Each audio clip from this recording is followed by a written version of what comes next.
નમસ્કાર વિદ્યાર્થી મિત્રો, કેમ છો? મજામાં ને? ચાલો આજે આપણે પર્યાવરણનો સુંદર મજાનો પાઠ કેરીઓ બારે માસ અને બીજ બીજને બીજ. તો ચાલો આ પાઠની આજે આપણે શરૂઆત કરીએ. કેરીઓ બારે માસ. હવે આ પાઠમાં છે શું વિદ્યાર્થી મિત્રો? આ પાઠમાં સુંદર મજાનો પાઠ અને પાઠમાં ઘણું ઘણું જાણવા જેવું છે જે આપણા જીવનમાં પણ ઉપયોગી છે. તો પાઠમાં હકીકતમાં મિત્રો છે શું જોઈએ તો કે આ પ્રકરણમાં આપણે ખોરાક મેળવવાની પ્રક્રિયા, કે ખોરાક ક્યાંથી મળે, ખોરાક કેવી રીતે મળે, બરાબર, અને ખોરાકને જાળવવાની રીતો, કે આ ખોરાક મળ્યા પછી આપણે કેટલો સમય સુધી એને સારી રીતે રાખી શકીએ. તો આ બધી પદ્ધતિ, આ બધી જાણકારી આપણે મિત્રો આ પાઠમાં ભણશું. તો પાઠનું નામ છે કેરીઓ બારે માસ, બીજ બીજને બીજ. તો ચાલો આપણે આગળ વધીએ કે આ પાઠમાં હકીકતમાં આવે છે શું. ચાલો, કેરીઓ બારે માસ, ખાલી નામ જ કેરીનું છે ભાઈ, પણ અહીંયા આપણા બધા ખોરાકની વાત છે. બધા ખોરાકની વાત છે. કયા કયા પ્રકારના ખોરાક હોય, એને કેવી રીતે સાચવવામાં આવે અને કેવી રીતે મળે.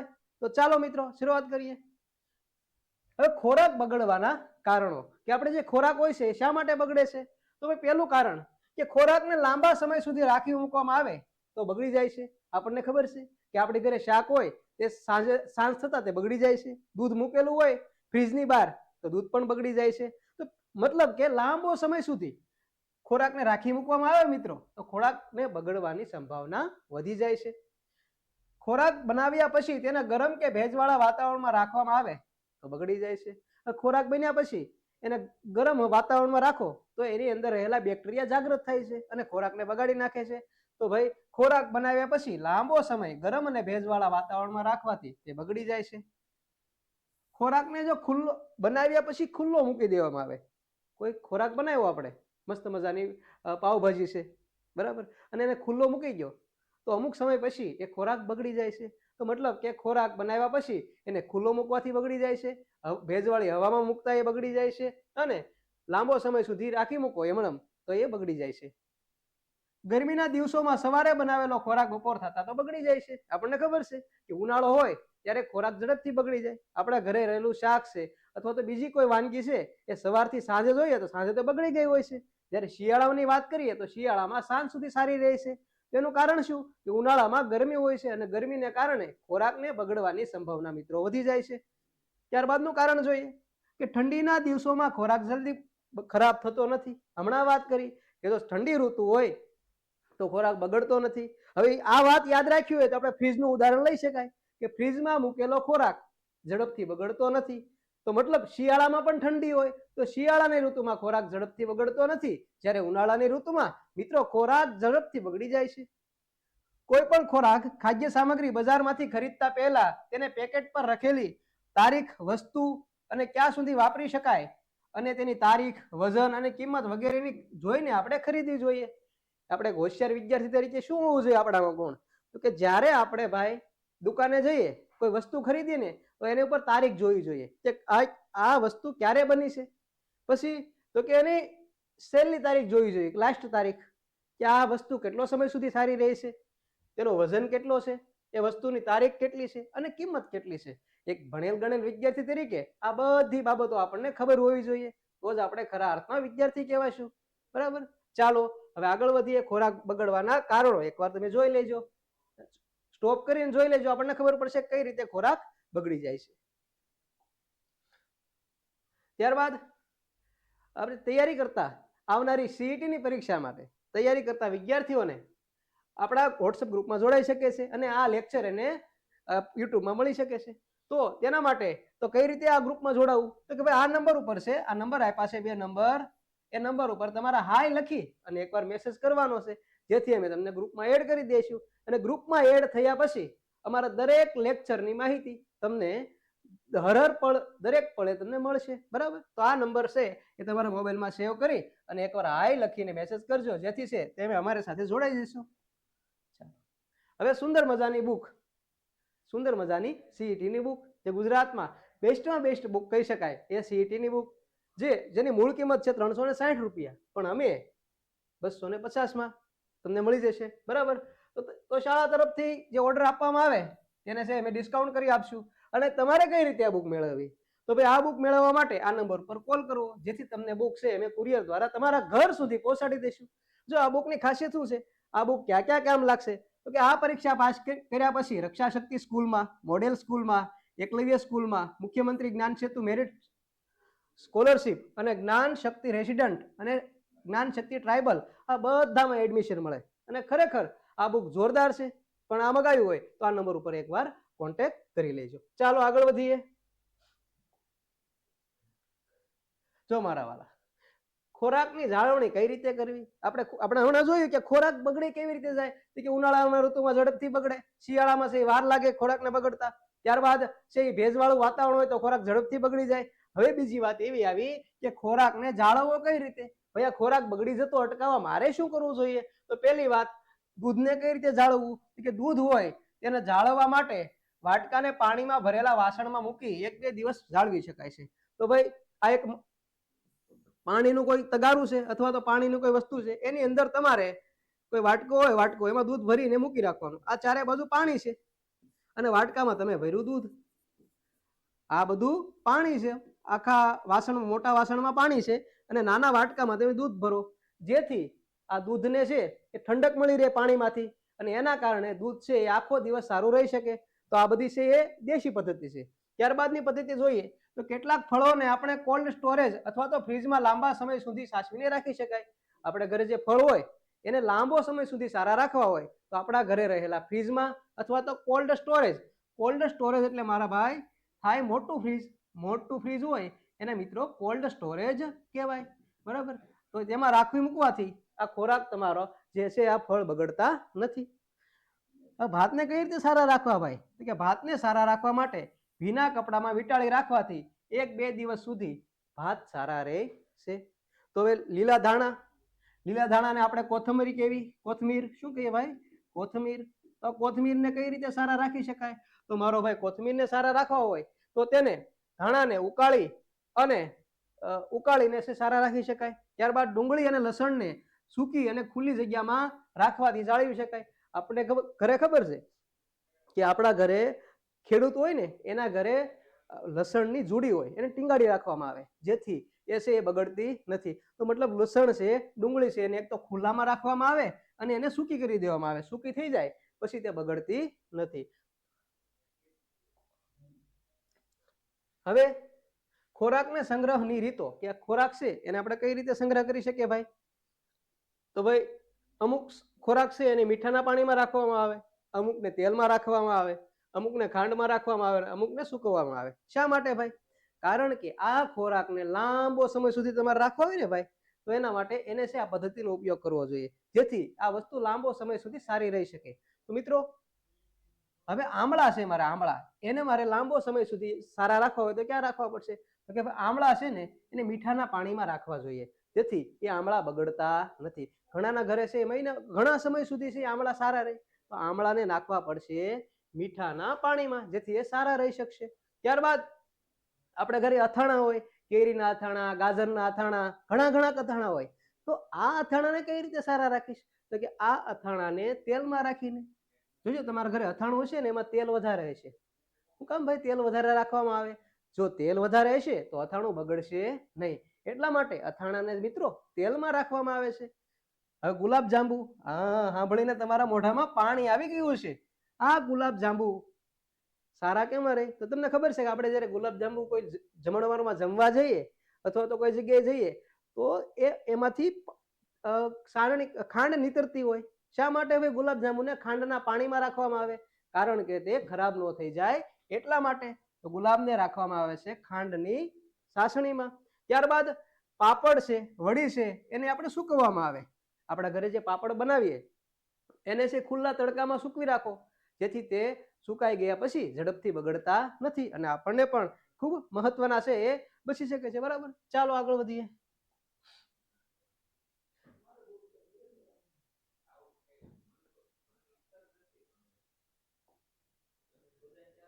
હવે અમુક ખોરાક હોય ઝડપથી બગડી જાય છે અને અમુક ખોરાક છે મિત્રો એ લાંબો સમય સુધી સારા રહે છે. તો ક્યાં ક્યાં ખોરાક ઝડપથી બગડી જાય અને ક્યાં ક્યાં ખોરાક છે એ લાંબો સમય સુધી સારા રહે એ જોઈએ. તો કે 2-3 દિવસમાં બગડી જાય તેવા ખોરાક ક્યાં ક્યાં છે, કે ભાઈ બહુ ટકે નહીં, અમુક થોડાક દિવસ 1 થી 2 દિવસ જાય એટલે ખોરાક બગડી જાય. તો કે દૂધ છે, દૂધ, બ્રેડ, લીલા શાકભાજી અને રાંધેલો ખોરાક. દૂધ છે તમને ખબર છે કે સવારે લાવ્યો હોય તો સાંજે ઘણીવાર બગડી જાય છે, બરાબર. બ્રેડ છે, લીલા શાકભાજી પણ અમુક સમય છે 2 થી 3 દિવસમાં હોય તો ટમેટા છે એવી અમુક શાકભાજી છે એમાં ચાંદી પડી જાય, મતલબ કે બગડી જાય છે. તો યાદ રાખજો, દૂધ, બ્રેડ, લીલા શાકભાજી અને રાંધેલો ખોરાક છે એ 2 થી 3 દિવસમાં બગડી જાય છે. તો અમુક ખોરાક એવા પણ છે જે અઠવાડિયા સુધી રાખવા છતાં બગડતા નથી. તો એવા ક્યાં ક્યાં ખોરાક છે? તો મિત્રો યાદ રાખજો, બટાટા, આપણે એને બટેકા પણ કહીએ, બટાટા પણ અમુક જગ્યાએ કહીએ, બરાબર. આલુ પણ કહેવાય. તો બટેટા લાંબો સમય સુધી તમને ખબર છે આપણા ઘરે બગડતા નથી, મહિનો સુધી પણ, 15 દિવસથી મહિનો સુધી છે એ બગડતા નથી.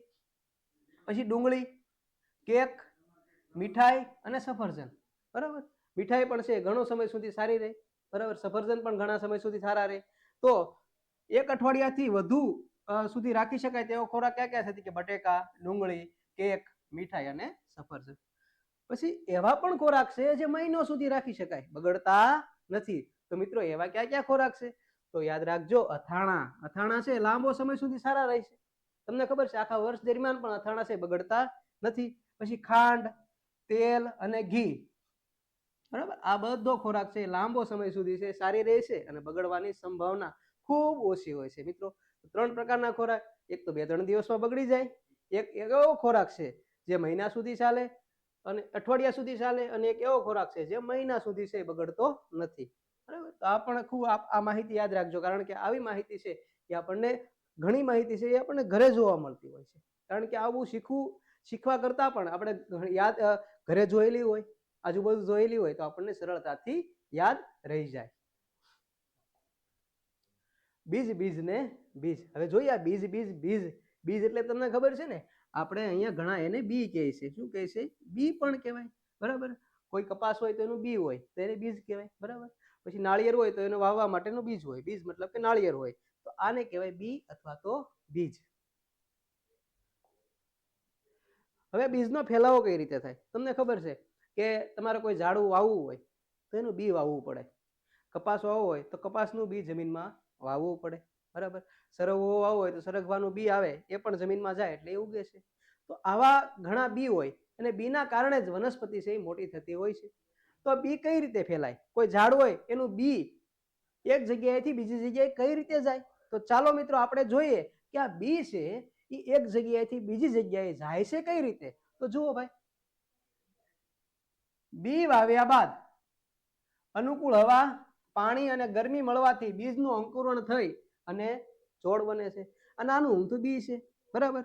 જમીનમાં તમે વાવી દીધું, બરાબર. એને તમે પાણી પાયું. શું પાયું? પાણી. પછી એને હવા મળી, ઝીણી ઝીણી હવા મળી, મતલબ કે જમીનના સૂક્ષ્મ કણોમાંથી, અને હવા મળી, પાણી મળી અને ગરમ મળી, એટલે આ ધીરે ધીરે મોટું થાય છે અને એક સમયે સુંદર મજાનું ઝાડ બની જાય છે, બરાબર ને. તો આ એવી રીતે છોડ બને છે. બીજ જોઈએ, આ બીજ કઈ રીતે ફેલાય છે? તો બીજ પવન દ્વારા ફેલાય, પાણી દ્વારા, કીટક દ્વારા, પક્ષી દ્વારા અને પ્રાણીઓ દ્વારા. તો કોઈ પણ વનસ્પતિ હોય એના બી કઈ રીતે ફેલાય? એક જગ્યાએથી બીજી જગ્યાએ બી જાય છે કઈ રીતે? તો કે પવન દ્વારા, પાણી દ્વારા, કીટકો દ્વારા, પક્ષીઓ દ્વારા અને પ્રાણીઓ દ્વારા. યાદ રાખજો મિત્રો, એક તો પવન, પાણી અને પક્ષી અને પ્રાણી, 4 તો પ થઈ ગયા, અને એક કીટક, આ દ્વારા છે એ ફેલાય છે. પવન દ્વારા બીજ કઈ રીતે ફેલાય છે અને કઈ વનસ્પતિના બી છે એ પવન દ્વારા ફેલાય છે? તો મિત્રો ઘણા બીજ એવા હોય છે, હલકા હોય છે, કે પવન આવે તો બી ઉડી જાય છે અને બીજી જગ્યાએ જઈને ઉગે છે. તો આ બીજ ક્યાં ક્યાં વનસ્પતિ છે જેના બી પવન દ્વારા ઉડે છે? તો જોઈએ મિત્રો, આંકડો, શીમળો, કણજી, સરગવો અને દોડી. યાદ રાખજો, આંકડો હોય ને, આંકડો, એના બી ઘણીવાર હવામાં ઉડતા હોય, એને કારણ કે એની પાછળ અવડાવડા કણ હોય છે જે ઉડાડે છે એને. ત્યારબાદ શીમળો, એક ઝાડ આવે છે, કાંટાળું હોય છે. કણજી, જેનું દાંતણ પણ થાય છે. અને સરગવો, આપણે ખબર છે સરગવો ખાઈએ છીએ, એની અંદર પણ છે એ પાંખું જેવું હોય છે જેથી ઉડી શકે પવનમાં. અને દોડી, આ વનસ્પતિ એવી છે જેના બી પવન દ્વારા છે એ બધી જગ્યાએ ફેલાય છે. હવે અમુક બી એવા હોય મિત્રો જે પાણી દ્વારા ફેલાય છે. તો એવા બી ક્યાં છે કે જે પાણી દ્વારા ફેલાય? કે ઘણા બી હલકા હોવાને કારણે પાણીના પ્રવાહમાં એક જગ્યાએથી બીજી જગ્યાએ પહોંચે છે. તો મિત્રો ઘણા એવા પણ બી હોય કે કદાચ પાણી આવે, પૂર આવે, અથવા તો કોઈ નદીનું પાણી આવે, તો અથવા તો વરસાદનું પાણી આવે, તો એ પાણીની સાથે સાથે તણાય અને એક જગ્યાએથી બીજી જગ્યાએ જાય છે અને ત્યાં જઈને પાછા ઉગી જાય છે. તો એવા ક્યાં ક્યાં બી છે? એ કમળ ભાઈ, કમળ ખબર છે પાણીમાં ઉગે, કમળનું બી. પછી રજકો, નાળિયેરના બી, તકમરિયા જે આપણે ઉનાળામાં શરબત કરીએ છીએ, બરાબર. તો આ બધા કમળ, રજકો, નાળિયેર અને તકમરિયા આ એક જગ્યાએથી પાણી દ્વારા એક જગ્યાએથી બીજી જગ્યાએ જાય છે અને એનાથી ઉગે છે. ત્યારબાદ કીટકો દ્વારા. તો એવા કયા બી છે જે કીટકો દ્વારા ફેલાય છે? તો ભાઈ એક છોડમાંથી બીજા છોડ પર ઉડતા કીટકો પોતાની સાથે બીને એક સ્થળેથી બીજા જગ્યાએ લઈ જાય છે અને જતા હોય છે અને પછી ઉગે છે. તો કીટકો ઝીણા ઝીણા છે, પતંગિયા છે. પછી બીજા કોઈ કીટકો તો એ બીને છે એ એક જગ્યાએથી બીજી જગ્યાએ લઈ જાય છે અને એ બી છે એ બીજી જગ્યાએ જઈને ઉગે છે. પક્ષીઓ અને પ્રાણીઓ. તો અમુક બી છે પક્ષીઓ અને પ્રાણીઓ કેટલા ફાયદો કરે આપણને. તો આ પક્ષીઓ અને પ્રાણીઓ છે એ પણ વૃક્ષારોપણનું કામ કરે છે મિત્રો. વૃક્ષારોપણ કઈ રીતે? તો કે પક્ષીઓ છે એ બીને છે એક જગ્યાએથી બીજી જગ્યાએ લઈ જાય છે, પ્રાણીઓ પણ એક જગ્યાએથી બીને બીજી જગ્યાએ લઈ જાય છે અને એને કારણે આ બીજ ઉગે છે અને ત્યાં પાછા ઝાડ ઉગે છે. તો મિત્રો જોઈએ કે પક્ષીઓ અને પ્રાણીઓ કઈ રીતે વૃક્ષારોપણ કરે છે, એ પણ બીજનો ફેલાવો કઈ રીતે કરે છે જોઈએ. તો પક્ષીઓ અને પ્રાણીઓ ફળ ખાય છે, પછી ન પચેલા ખોરાકમાં રહેલા બીજ પક્ષીઓની આધાર અને પ્રાણીઓના મળ સાથે પક્ષીઓના અઘાર એટલે ચરક કહેવાય છે. પક્ષીઓની ચરક હોય ને મિત્રો, અઘાર કહેવાય. તો અઘાર અને પ્રાણીઓના મળ સાથે જમીન પર પડે છે અને ફેલાય છે. તમને ખબર છે કે અમુક લીમડો હોય ને, લીમડો, તો લીમડાની નીચે ઘણી લીંબોળીઓ પડી હોય, લીમડાના બી. એ શેના દ્વારા? કે અમુક પક્ષી એ લીમડાની લીંબોળી ખાય અને પછી એના અઘાર એટલે પક્ષીઓની ચરક, આ ચરકને કારણે એ બી છે એ નીચે પડે છે અને એ ઉગે છે. અને અમુક પ્રાણીઓના મળ, અમુક પ્રાણીઓ હોય છે એવી વનસ્પતિ ખાય અને જ્યારે તે એના મળ દ્વારા છે અમુક એના બી છે એ જમીન ઉપર પડે છે અને એ ઉગે છે. તો પ્રાણી પક્ષી પણ યાદ રાખજો. પછી ગાડરું અને ગોખરુના બી કાંટાવાળા હોય છે, જેથી પ્રાણીઓની રૂવાટી પર અને આપણા કપડા પર ચોંટી જાય છે અને એક જગ્યાએથી બીજી જગ્યાએ જાય છે. તમે જોજો ઘણીવાર ઘેટા બકરા જે ચરાવીને આવતા હોય ને, ત્યારે ઘેટાના શરીર પર અવડા છે એક ભૂરા કલરના છે બી હોય છે, ગોખરુના બી, અથવા તો ગાડરું કહેવાય, ને ગાડરું પણ કહેવાય, જે ઘેટાના વાળ પર ચોંટી ગયા હોય છે અને એ બીજી જગ્યાએ જઈ અને જમીન પર પડે તો એ ઉગી જાય છે. તો આ બી યાદ રાખજો. ક્યાં ક્યાં બી એવા છે જે પ્રાણીઓની રૂવાટી પર અને આપણા કપડે ચોંટી જાય છે? તો યાદ રાખજો, ગોખરુના બી અને ગાડરું અને ગોખરુના બી. ત્યારબાદ આ ઉપરાંત કેટલાક છોડ પોતાના બીજને જાતે દૂર સુધી ફેલાવતા હોય છે. જેમ કે સોયાબીનની શીંગો પાકી જાય પછી ફાટી જાય છે અને બીજ બહાર ફેંકે છે. તો ઘણી વનસ્પતિ એવી છે કે પોતાના બીને ઘા કરે છે, દૂર ફેંકે છે. કઈ રીતે? કે સોયાબીન છે તેની શીંગોમાં જ્યારે પાકી જાય ત્યારે ફાટે છે અને ફાટવાના કારણે એના બી દૂર સુધી જાય છે અને પછી એ સોયાબીન ઉગી જાય છે. તો આ પણ એક મહત્વનો પ્રશ્ન છે ભાઈ. હવે બીજના બે પ્રકાર છે, એકદળી અને દ્વિદળી. મિત્રો યાદ રાખજો, બીજના બે પ્રકાર, એકદળી બીજ અને દ્વિદળી બીજ. હવે એકદળી કોને કહેવાય? કે જે બીજની બે ફાડ ન થાય એને એકદળી બીજ કહેવાય. ઘણા બી હોય ને ફાઈડ થાય. ફાઈડ મતલબ કે બે કટકા થઈ જાય સરખા, એમાં તિરાડ આવે, બરાબર. તો એને તો જે બીજની બે ફાઈડ થાય એને દ્વિદળી કહેવાય. જે બીજની ફાડ ન થાય એને એકદળી કહેવાય. હવે કઈ બીજ છે જેની ફાડ નથી થતી? તો મિત્રો યાદ રાખજો, મકાઈ, બાજરી અને જુવાર. મકાઈ હોય અને દાણો હોય, એની બે ભાગ ન થઈ શકે. બાજરી હોય તો એના બે ફાઈડ ન થાય, એના બે સરખા કટકા ન થાય, જુવારના પણ ન થાય. તો એવી કઈ વનસ્પતિ છે જેના કટકા થાય, બે વિભાજન થઈ જાય? તો ચણા. તમને ખબર છે ચણાની દાળ થાય તો ચણાની દાળમાં ચણાના બે સરખા ભાગ હોય.